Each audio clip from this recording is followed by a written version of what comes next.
রাজ্যের দ্বিতীয় শহর ধর্মনগরের পদ্মপুর রোড এলাকায় একটি পার্লারকে ঘিরে অবৈধ কার্যকলাপের অভিযোগকে কেন্দ্র করে চাঞ্চল্যের সৃষ্টি হয়েছে। অভিযোগকারীদের দাবি, পার্লার ব্যবসার আড়ালে সেখানে দীর্ঘদিন ধরে অবৈধ কার্যকলাপ চলছিল।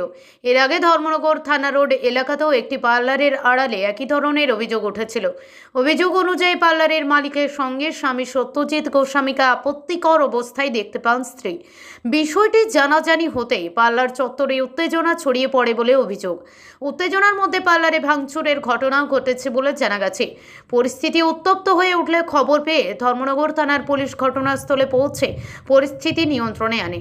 তবে পার্লার মালিকের বিরুদ্ধে ওঠা অবৈধ কার্যকলাপের অভিযোগ এবং ভাঙচুরের প্রকৃত কারণ এখনও নিশ্চিত নয়।